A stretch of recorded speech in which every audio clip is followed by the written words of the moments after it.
Ce soir-là reste l'un des plus marquants de ma vie. Il était environ 19h30 lorsque je suis rentré du travail. À cette époque, ma femme était enceinte de 7 mois et autant vous dire que chaque envie qu'elle avait devenait pour moi une mission à accomplir. Je franchis la porte de la maison, fatigué mais heureux de la retrouver. Elle m'a regardé avec de grands yeux doux en me montrant fièrement son gros ventre arrondi. Puis, avec une voix presque innocente, mais je connais trop bien ce regard, elle me dit qu'elle a envie de manger un hamburger. Et là, je savais. J'ai compris que si j'osais lui dire non, j'allais passer le pire moment de ma vie. Donc, sans hésiter, je me suis préparé et on est sortis ensemble chercher ce fameux hamburger qui faisait briller ses yeux. Juste en quittant la maison, on passe devant une petite boutique tenue par un vieux monsieur très respecté dans le quartier. Quand il nous a vus sortir à cette heure-là, il m'a immédiatement interpellé. « Hé, viens par ici, j'ai quelque chose à te dire. » Je m'approche par respect. Il regarde ma femme, puis moi, et me demande où on va si tard avec une femme enceinte. Je lui explique qu'on va dans la ville voisine pour lui trouver quelque chose à manger. Son regard devient soudain très sérieux. Il fronce les sourcils et me dit « Ce n'est pas sage de faire sortir une femme enceinte la nuit. Les mauvais esprits sentant leur odeur, l'odeur des mazinza. Protège ta femme. Selon les anciens, les femmes enceintes dégagent une odeur qui attire les djinns. » J'ai fait semblant de l'écouter par respect, mais à vrai dire, ça me rentrait par une oreille et ressortait par l'autre. Je n'avais qu'un objectif, le hamburger de ma femme.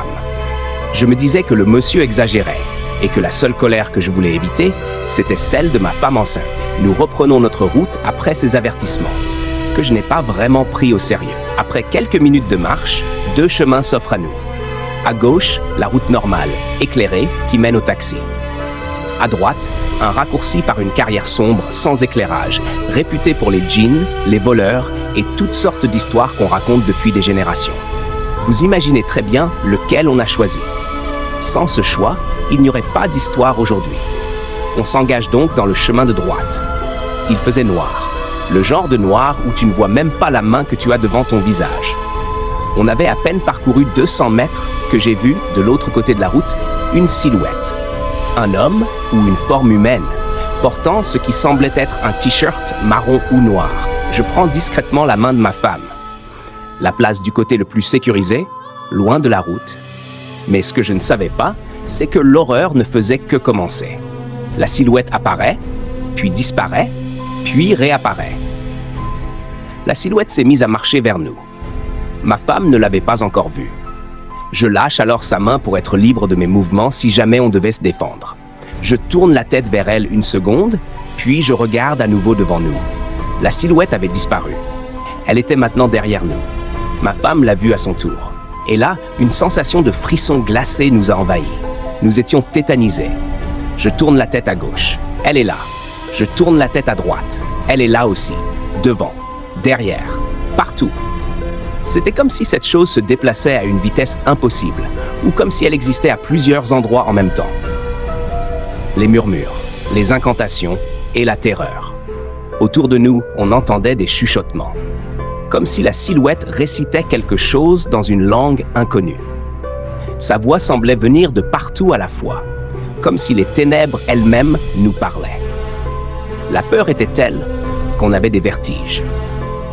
Ma femme m'a dit plus tard qu'elle sentait notre bébé sauter dans son ventre, comme s'il essayait de fuir lui aussi. J'ai alors fermé les yeux, et avec ce qu'il me restait de force, j'ai récité une sourate du Coran dans ma tête. Quand j'ai fini, j'ai pu bouger. Mais ma femme, elle, était totalement paralysée. À chaque fois que j'ouvrais les yeux, je voyais la silhouette se diriger vers elle. Je la mettais immédiatement derrière moi, puis je refermais les yeux, incapable de supporter ce que je voyais. Et soudain, sans prévenir, la silhouette a sauté dans un ravin, comme si elle disparaissait dans un autre monde. À ce moment-là, on n'a pas réfléchi. On a pris nos jambes à notre cou et on a couru jusqu'à la maison.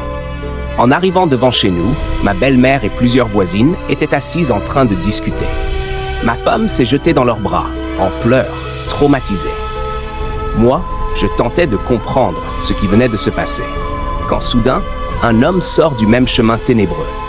Mon instinct a failli me pousser à aller l'attaquer, pensant que c'était la silhouette. Mais cet homme portait un t-shirt bleu, pas marron. Nos regards se sont croisés et j'ai compris. Lui aussi savait ce qu'on venait de vivre. Cet homme était un diaoula, quelqu'un profondément pratiquant qui récite le Coran jour et nuit. À Mayotte, certains le prennent pour un fou car il marche seul le soir en récitant les versets à voix haute. Mais j'ai compris, à ce moment-là, que c'est sa présence qui a chassé ce qui nous entourait. Sans lui, je ne sais pas où on serait aujourd'hui. La morale. Ce soir-là, Allah m'avait envoyé un message à travers le vieux monsieur, mais je ne l'ai pas écouté. 200 mètres plus loin, j'ai compris la leçon, mais il était trop tard. Aujourd'hui, je ne prends plus jamais à la légère les avertissements des anciens. Et croyez-moi, ma femme, après avoir séché ses larmes et s'être remise de ses émotions, elle a quand même réclamé son hamburger. Cette fois, on a choisi le chemin de gauche et un taxi. Fin de l'histoire. N'oubliez pas de vous abonner pour me soutenir et découvrir d'autres histoires incroyables.